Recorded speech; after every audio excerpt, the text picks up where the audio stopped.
Israel October 2023 থেকে গণহত্যামূলক যুদ্ধ শুরু করার পর এখন পর্যন্ত গাজা উপত্যকায় কমপক্ষে 63,025 জন ফিলিস্তিনি নিহত হয়েছেন। শুক্রবার ফিলিস্তিনি স্বাস্থ্য মন্ত্রণালয় এক বিবৃতিতে জানিয়েছে, গত 24 ঘন্টায় আরও 5 জন অনাহার ও অপুষ্টিতে মারা গেছেন। বিবৃতিতে বলা হয়, গত 24 ঘন্টায় 19টি মরদেহ স্থানীয় হাসপাতালগুলোতে আনা হয়েছে এবং আরও 224 জন আহত রয়েছেন। এর ফলে ইসরায়েলি আগ্রাসনে মোট আহতের সংখ্যা দাঁড়িয়েছে 1,59,490 জনে। স্বাস্থ্য মন্ত্রণালয় জানিয়েছে, এখনও অনেক মরদেহ ধ্বংসস্তূপের নিচে এবং রাস্তায় পড়ে আছে, কিন্তু উদ্ধারকর্মীরা সেগুলোতে পৌঁছতে পারছে না।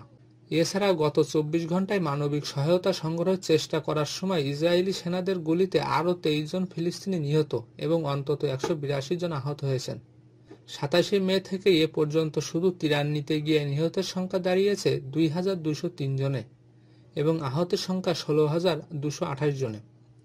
স্বাস্থ্য মন্ত্রণালয়ের তথ্য অনুযায়ী গত 24 ঘন্টায় অনাহার ও অপুষ্টিজনিত কারণে আরও 5 ফিলিস্তিনির মৃত্যু হয়েছে। এ নিয়ে অক্টোবর 2023 থেকে এ পর্যন্ত অনাহার ও দুর্ভিক্ষের প্রাণহানি দাঁড়িয়েছে 322 জনে, তাদের মধ্যে 121 জনই শিশু।